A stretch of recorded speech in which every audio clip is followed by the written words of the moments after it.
జగన్ కి చెప్పదలుచుకుంది ఒకటే, జగన్ బాధితులందరికీ ఒకటే చెప్తా ఉన్నాను. One man's courage makes a majority అంట. One man's courage. జగన్ కి సంబంధించినంత వరకు పవన్ కళ్యాణ్ అంటే 3 పెళ్లిళ్ళు 2 విడాకులు. అతని దృష్టిలో 4 పెళ్లిళ్ళు అంటాడు. మరి 4వ పెళ్ళం ఎవరో తెలియదు, జగన్ ఏమో నాకు తెలియదు. మరి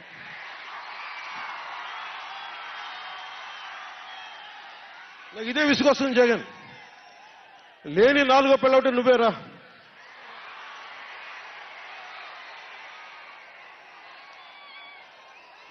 నేను ఎప్పుడైనా సరే భారతి గారికి కూడా చెప్తున్నాను, మేడం భారతి గారు, మీరు ఊహించుకోండి, మేము ఎప్పుడన్నా సరే మిమ్మల్ని చాలా గౌరవంగా భారతి గారు, మేడం భారతి గారు అంటాం.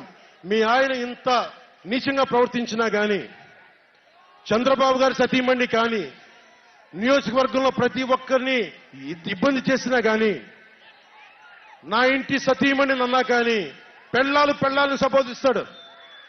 ఆ మాట మిమ్మల్ని అంటే ఎలా ఉంటుంది భారతి గారు, ఆలోచించండి ఒకసారి. నాకు తెలుగు వచ్చాడు, నేను పెద్ద ఇంగ్లీష్ మీడియం చదువుకున్న వ్యక్తిని కాదు, నాకు చాలా భాష వచ్చు, కానీ సంస్కారంగా ఉండదని మాట్లాడినంతే.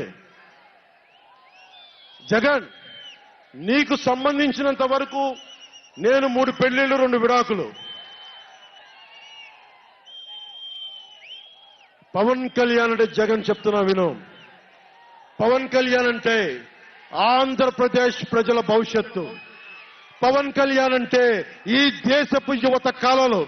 పవన్ కళ్యాణ్ అంటే కన్నీళ్లు తుడిచే చెయ్య.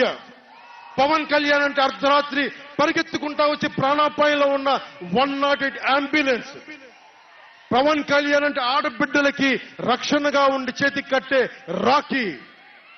పవన్ కళ్యాణ్ అంటే పెద్దోళ్ల భుజం మీద ఉన్న కండువ, గర్వంతో ఎగిరే జాతీయ జెండా. పవన్ కళ్యాణ్ అంటే పవన్ కళ్యాణ్ అంటే నిన్ను నట్టేటను ముంచే తుఫాన్. గుర్తుపెట్టుకో, నిన్ను అధాపాతాళానికి తొక్కే వామనుడి పాదం పవన్ కళ్యాణ్ అంటే. గుర్తుపెట్టుకో.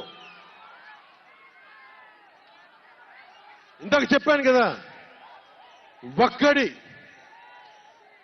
One man's courage makes a majority అని.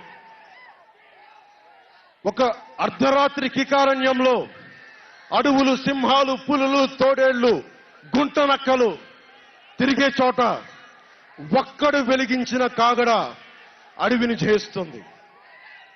ఒక్కడు వెలిగించే కాగడ అడవిని జయిస్తుంది. ఒక్కడి ధైర్యం, ఒక్కడి సాహసం, ఒక్కడి ప్రతిఘటన కొన్ని కోట్ల మందికి తిరగబడే ధైర్యాన్ని, బలాన్ని ఇస్తుంది.